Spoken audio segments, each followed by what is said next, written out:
Olá meninas, olá meninos, tudo bem com vocês? Eu espero que vocês estejam muito bem. E no vídeo de hoje será um relato de experiência. Uma seguidora muito fofa, muito especial, pediu que eu fizesse esse vídeo e eu tô atendendo aqui com o maior carinho. Bom, gente, como vocês puderam ver no título, hoje eu vou falar da minha vida de maternidade, a minha experiência e o que eu passei no começo do meu casamento. Eu casei em 1986, eu casei muito jovem, eu tinha 18 anos de idade e naquela época eu comecei a tomar anticoncepcional, assim, no meu início de casamento. E me fez muito mal o remédio. E aí eu fui ao médico, naquela época, né, há 35 anos atrás, eu fui ao médico, né, porque eu estava passando mal, eu sentia enjoo, né, náuseas, dor de cabeça, uma tristeza muito grande, e eu não sabia que aquilo era o efeito do anticoncepcional. E aí o médico, na época, me disse uma palavra, uma expressão que eu nunca tinha ouvido falar. Até hoje isso é uma coisa absurda, né? Mas eu nunca tinha ouvido falar em período fértil, ovulação, não sabia o que era isso. E aí eu cheguei no médico e ele falou que eu deveria suspender o anticoncepcional e que eu deveria fazer tabelinha. Que era isso? Que eu nunca tinha ouvido falar nisso. E ele me explicou o período fértil, qual era o período fértil, qual era o período não fértil. E eu simplesmente entendi o contrário e fiz tudo ao contrário. E o que aconteceu? Eu, com 2 meses de casada, eu engravidei. E fiquei desesperada, porque eu tinha 18 anos, morava longe dos meus pais, e eu fiquei aflita, desesperada. Mas, com o passar dos dias, da semana, eu fui aceitando, entendendo e fui me apaixonando pela gravidez. Mas aí, um certo dia, eu tive um sangramento muito grande. E aí muitas coisas aconteceram, né? Muitos traumas por problemas de saúde grave, familiar, enfim. Eu fiquei com muito medo de ir ao médico e de ser internada, porque eu achava que eu ia passar o mesmo que na época um parente meu tinha passado. E depois de alguns dias aquele sangramento não cessava e eu fui no meu ginecologista. E ele ficou muito bravo comigo, né, falando que eu tinha que ser internada, e eu falei que não, e eu comecei a chorar muito, enfim, fui para casa naquele estado que eu estava. E eu tive uma hemorragia muito forte mesmo, coisa assim, muito grave. E eu fiquei 18 dias daquele jeito. Até que uma certa vez, era uma sexta-feira, eu tinha saído de casa, mesmo naquele estado, e eu fui à igreja e lá nós encontramos um amigo e ele me orientou, falou: olha, você tem que ir para o hospital porque isso é muito sério. A esposa dele é dentista, então eles tinham, né, já era da área da saúde, e eles me orientaram para ir para casa. E eu fui a pé, como eu tinha ido a pé para a igreja, eu ia voltar para casa. No meio do caminho, eu não aguentei andar de dor e eu fui para casa da minha sogra. E lá as dores começaram a vir cada vez mais fortes, até que chegou uma hora que a contração ela veio e não parou mais. Foi uma dor contínua. E eu fui para o hospital e lá eu fui fazer um exame de toque e no exame de toque mesmo já saiu todo ali o material. E o médico falou: olha, você abortou, né? E ele me mostrou aquele material, né? Parecendo aquele parecia assim um sangue pisado, na época, assim, eu lembro que parecia assim um fígado de galinha. E eu fiquei desesperada com aquilo. Aí fui pra curetagem. E quando eu voltei da anestesia, eu voltei muito mal, né? Eu não falava coisa com coisa, e aquela depressão profunda, eu fiquei muito mal. E aí nisso, né, a que não queria ter filhos tão cedo, eu já fiquei desesperada. Eu queria engravidar novamente. E depois de 6 meses eu engravidei novamente. Nisso eu já troquei de médico, fui com outro médico, que foi meu ginecologista e foi obstetra nas minhas gravidezes. E aí eu fui com outro médico, explicando, né, tudo o que tinha acontecido. E aí ele falou assim, então vamos fazer uma ultrassom, né, para eu saber como é que está seu útero. E quando eu fui fazer a ultrassom, ele falou, olha, o seu útero ele tá um pouquinho inchado, eu acho que você tá grávida. Você volta daqui 2 semanas pra gente repetir o ultrassom. Voltei depois de 2 semanas e realmente eu estava grávida, depois de 6 meses daquele aborto. E ele disse pra mim, não tem muito o que fazer, porque você já está grávida, agora a única coisa que eu posso fazer é acompanhar a sua gravidez. E aí quando chegou, naquele mesmo tempo, 2 meses e meio por aí, eu comecei com os mesmos sintomas, comecei com hemorragia, com cólicas, né, com aquele sangramento. Só que dessa vez ele foi muito cuidadoso comigo, ele fez uma ultrassom, né, viu que ali o nenê já não estava vivo mais. E ele com muito cuidado, com muita calma, me explicou que eu seria internada, que eu passaria pelo procedimento da curetagem. E foi com muito cuidado e eu novamente passei pelo procedimento da curetagem e perdi aquele bebê também de novo. E ele falou assim que agora ele iria investigar muito bem para poder saber a causa. E eu passei por vários exames, vários tratamentos, estimulação de ovulação. E naquela época eu não tinha assim tanto conhecimento, apesar do meu médico ser fantástico até hoje, ele assim é o top daqui da cidade, não tinha assim tanto conhecimento como hoje. E eu fiz 1 ano de tratamento e aí eu fiz uma ultrassom, ele falou, olha, hoje é o dia que você vai engravidar. E naquele dia, com muita fé em Deus, eu engravidei. Voltei no consultório, ele falou, olha, o seu útero tá um pouquinho inchado, provavelmente você esteja grávida mesmo, então vamos acompanhar com cuidado, com calma. Então assim, gente, eu nem respirava, eu nem andava, com medo de perder aquela criança, que era o sonho da minha vida, que eu creio que a maioria das mulheres tem esse sonho de ter um filho. E quando foi com 2 meses e meio, novamente eu tive o sangramento. Só que aí eu já entrei em desespero, já entrei em pânico. E novamente eu fui internada, aí ele fez ultrassom, ele falou, olha, por enquanto está tudo bem, mas vamos ficar aqui internada. Tomei muita medicação para segurar a criança. E aí eu recebi alta com o meu bebezinho na barriga. Graças a Deus, aquela gravidez, aquele bebezinho eu não perdi. Mas eu tive muito enjoo. Mas quando eu falo enjoo, é muito enjoo de eu ficar o dia inteiro sem comer. Aquela fraqueza que tinha dia que eu não aguentava nem andar. Eu bebia água e eu vomitava água gelada do jeito que eu tinha bebido. E eu ficava, vai pro hospital, volta, cólica, sinalzinho, sangramento, e foi aquele vai e volta de hospital até mais ou menos 5 meses e meio.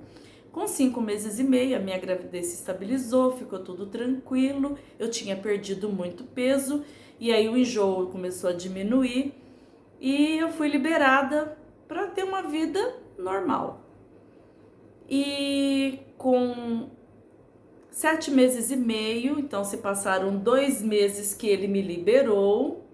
Em 7 meses e meio, em 2 meses, dos 5 meses e meio, hoje nós falamos semanas, mas dos 5 meses e meio a 7 meses e meio, eu engordei 20 quilos. E aí numa dessas consultas de rotina, com 7 meses e meio, eu tava tranquila, eu só sentia meio que tava sentindo uma fobia. Mas como era mês de março e estava muito calor, eu achava que era por conta do calor e eu estava muito inchada. E aí quando eu fui passar pela consulta, que ele mediu a minha pressão, ele se assustou e ele levantou na hora. Aí ele pegou um outro aparelho, aferiu de novo a minha pressão e falou, olha, não pode ser o que eu tô vendo aqui. E tinha outra médica na clínica, ele foi lá na sala da outra médica, pegou o aparelho e mediu de novo e ele se assustou. Aí ele falou pra mim e pro meu marido, eu vou fazer uma cartinha para você, você vai agora para o hospital. Agora. E eu lembro que ele disse na época, isso foi em 1989. Ele falou assim: agora você não vai passar nem na sua casa para pegar suas roupas. Você tá entendendo o que eu tô falando? Que você tem que ir pro hospital agora? E eu fui pro hospital. Chegando lá, aí que eu descobri que minha pressão tava 18/10 e era uma pré-eclâmpsia. Eu fiquei internada sem andar, sem poder andar, sem poder conversar, uma comida extremamente restrita. Eu não podia receber visita, eu não podia assistir televisão, não podia ler, porque tudo subia a minha pressão. Na época, o meu convênio era uma enfermaria e esse médico, por conta dele, me colocou num quarto particular para eu não ficar com outros pacientes, com outras pacientes na sala, e eu ficava só no quarto e eu ficava só deitada do lado esquerdo. Então, e não podia fazer nenhuma atividade, só ficar deitada. Passou um dia, 2, 3, 4, 5, minha pressão não abaixava. Passou 6, 7, 8, 9, 10 dias deitada, minha pressão não abaixava. Isso era banho no leito, as enfermeiras me davam banho no leito, todas as necessidades em cima de uma cama. E aí ia se aproximando a Páscoa na época. E eu falava assim: ai, doutor, eu queria tanto comer um chocolate. Aí ele falava assim: ó, no domingo de Páscoa eu vou te liberar um chocolate. E aí quando foi no 14º dia que eu estava ali internada, era um sábado. Aí no domingo seria o dia seria a Páscoa. E aí ele foi me visitar, eu falei: ai, doutor, então amanhã você vai me liberar para eu comer um chocolate? Ele falou: vou, amanhã você vai comer um bombom. E deu uma piscada pro meu marido, falou: né, Edivaldo? E aí ele saiu do quarto e ele chamou meu marido para ir com ele, mas na minha cabeça ele ia falar da rotina minha, né, que estava acontecendo ali. Aí meu marido foi, acompanhou ele e voltou com a mão muito gelada. Aí eu falei para ele: nossa, por que você tá com a mão gelada? Ele falou: porque eu lavei a minha mão ali na pia e a água estava gelada. E aquilo lá eu achei que era aquilo mesmo. Quando foi no domingo, no dia de Páscoa, eu levantei, eu acordei e eu olhei, tinha um carrinho do meu lado. Tinha uma camisola, tinha uns aparelhos ali para asepsia, né? E eu falei assim: ah, será que alguém vai fazer uma cirurgia, né? Falei para a enfermeira. Ela falou: não sei. E ela disse para mim: hoje você vai levantar para tomar seu banho. E isso, a minha pressão sempre alta, 18/10. E eu falei: ai, que bom, graças a Deus eu vou tomar um banho. Aí eu levantei aquele dia, tomei um banho e ela falou assim: você vai colocar essa camisolinha, tá? E você vai colocar ela aberta nas costas. Fui, coloquei a camisola aberta nas costas e eu falei: mas eu vou pra onde? Ela disse: você vai fazer um exame. E eu fazia muitos exames. Então, era o meu passeio ali dentro do hospital, era deitar na maca ou na cadeira de roda para fazer exame. Aí eu fui, deitei, eu coloquei a camisola, deitei na maca e fui para uma sala, que para mim seria uma sala de exames. Eu cheguei lá, eu vi várias pessoas, vários enfermeiros, e eu não sabia que ali era uma sala de parto. Enfim, minha pressão estava tão alta que ele não contou para mim que aquele dia seria o dia do nascimento da minha filha, porque senão minha pressão subiria mais ainda. E aí ele chegou o anestesista e ele disse: eu vou te dar uma picadinha aqui. Mas eu era muito inocente, gente. É uma coisa assim que falando vocês podem falar: ah, é mentira que ela não sabia disso. Mas eu era muito inocente demais. Aí a hora que o anestesista foi, explicou que daria anestesia e que eu ia ter o meu bebê naquele momento. Ah, eu me desabei a chorar, né? Eu chorei muito, muito, muito. E quando eu deitei na mesa ali de cirurgia, né, pra ter a minha nenê, aí veio meu marido já de touca, de máscara, chorando muito, muito, muito, muito. É uma coisa assim que eu me emociono até hoje, né? Isso tem 31 anos e essa história pra mim ainda me emociona demais. Me desculpa, tá, gente? E aí, quando Aí meu marido chegou e ele falou, hoje nós vamos conhecer o nosso bebê. Detalhe, eu fazia ultrassom ah, toda semana e eu não quis saber o sexo. Eu falei, eu não quero saber, eu quero saber só na hora do parto, porque eu achava assim que era um egoísmo da minha parte saber o sexo depois de ter perdido 2 bebês. Eu falava assim, eu não tenho esse direito de eu quero menina ou eu quero menino, então eu não quis saber o sexo.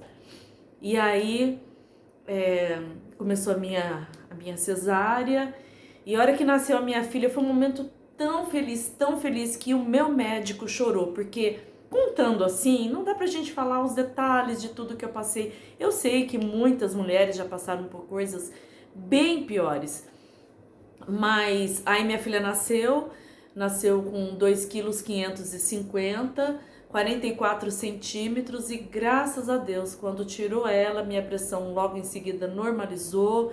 Tinha muitos enfermeiros no quarto, tinha uma junta médica, tinha um neopediatra especialista em UTI, o Dr. Regis, tinha um pediatra lá no hospital, e o meu médico falou, não, no caso dela não pode ser, tem que ser um médico especialista só em crianças prematuras. E aí ela ficou em observação apenas 2 horas, e veio aquele cotoquinho pequenininho pra mim. Ela bem miudinha, mas um bebê muito forte, muito forte. E depois disso, eu vou gravar depois um outro vídeo contando como foi o meu pós-parto, como foi a minha depressão pós-parto, que eu acho que vai ajudar muitas mulheres. Eu tive a depressão pós-parto devido a essa pressão muito grande que eu tive, né, nos 2 abortos consecutivos e depois nessa gravidez. E depois disso eu engravidei mais 2 vezes, tive mais 2 filhas, normal, tranquilo. E hoje essa minha bebezinha de 2,550 kg já é uma mulher casada, mãe, e me deu um netinho, o Miguel. Então eu quero dizer assim para vocês que estão passando por problemas de fertilidade ou de aborto, né, que tudo tem o tempo certo de Deus. Se for para você ser mamãe, Deus vai te dar esse filho, ou do seu ventre, ou do seu coração, ou de você adotar uma criança para você auxiliar no desenvolvimento, nos cuidados, cuidar de uma família que às vezes precisa, que é carente, precisa de você. Porque mãe não é só aquela que gera, ou mãe não é só aquela que adota, que tem um filho porque escolheu para amá-lo, independente se ele saiu do seu ventre ou não. Nós podemos, como que eu posso dizer? Nós podemos usar nosso instinto materno, não só para nós termos uma criança para nos chamar de mãe, mas nós podemos usar esse nosso dom maternal para estar fazendo o bem, para estar se ocupando com o problema do outro, que o problema do outro também é o meu problema. Eu também consigo amenizar o problema do outro, sendo luz para essa pessoa, sendo um canal de bênção para essa família. E essa mensagem que eu quero deixar para você. E muito obrigada por você ter ficado comigo até aqui. Muito obrigada pela sugestão de vídeos. Se você quiser outros relatos de experiência, deixa aí nos comentários. Já se inscreva no canal se você não é inscrito. Deixa aí um joinha se você se identificou, se esse relato de experiência serviu para você de alguma maneira. Beijo no seu coração, fique com Deus e até o próximo vídeo, se Deus quiser. Tchau, tchau!